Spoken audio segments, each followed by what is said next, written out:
Performance appraisal and return calculations focuses on the unique challenges associated with measuring and evaluating returns in alternative investments. Unlike traditional investments, alternative investments often involve illiquid assets, irregular cash flows, leverage, and complex fee arrangements, making performance analysis more complicated. Many alternative investments also rely on subjective valuation estimates because active market prices may not exist. As a result, standard return metrics used for publicly traded securities may not fully capture economic reality. Investors therefore require specialized analytical tools to evaluate both manager skill and investment outcomes. Understanding these measurement challenges is critical because inaccurate appraisal methods can distort perceived risk, diversification benefits, and long-term portfolio performance. One of the most important concepts introduced in the topic is the J-curve effect, which describes the pattern of returns commonly observed in private capital investments. During the initial commitment phase, returns are usually negative because management fees and startup costs are incurred before investments generate profits. As capital deployment progresses, returns remain weak or only modestly positive while portfolio companies mature. Eventually, during the distribution phase, successful investments are sold and substantial gains may be realized, causing returns to rise significantly. This pattern creates a curve resembling the letter J.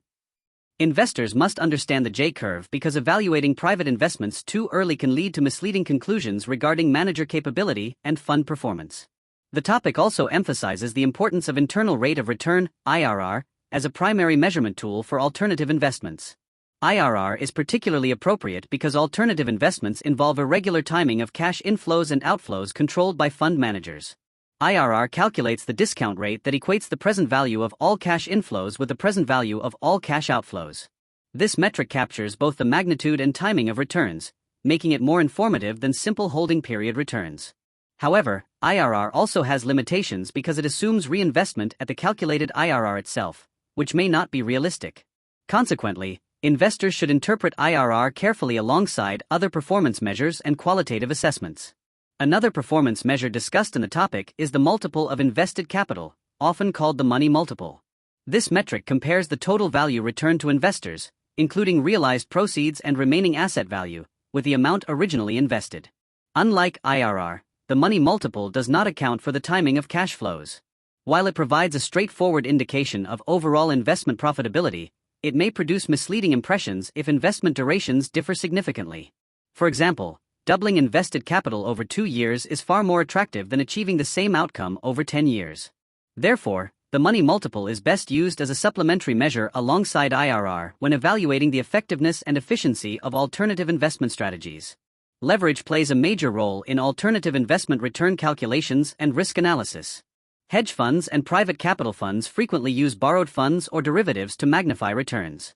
When investments perform well, leverage can substantially increase profits relative to the investor's original capital base. However, leverage also amplifies losses and increases financial risk during adverse market conditions. Leverage strategies may trigger margin calls or forced asset sales if portfolio values decline significantly. This can create liquidity crises and further depress asset prices. Investors evaluating alternative investment performance must therefore distinguish between returns generated through manager skill and those resulting primarily from leverage, as high leverage may conceal substantial underlying risk exposure.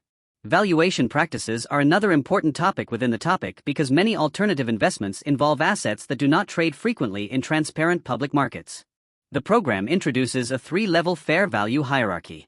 Level 1 assets have readily available market prices, Level 2 assets rely on observable inputs and valuation models, and Level 3 assets require unobservable assumptions due to limited market activity.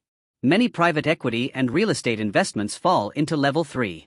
Because these assets may remain valued near cost for long periods, reported returns can appear artificially stable and less volatile than they truly are. Investors should therefore recognize that valuation smoothing may underestimate risk and overstate diversification benefits within alternative investment portfolios. Fee structures significantly influence net investor returns in alternative investments. Most funds charge both management fees and performance fees, and these can materially reduce realized gains. Hedge funds often charge management fees based on assets under management, while private capital funds typically base management fees on committed capital. Performance fees are usually subject to hurdle rates and high watermark provisions. A hard hurdle requires fees only on returns above a specified threshold, whereas a soft hurdle applies fees to the entire gain once the hurdle is exceeded. High watermarks prevent managers from collecting incentive fees repeatedly after losses occur. Understanding these structures is essential because fee arrangements directly affect investor profitability and manager incentives. Overall, topic demonstrates that performance appraisal in alternative investments requires a more nuanced approach than traditional portfolio analysis.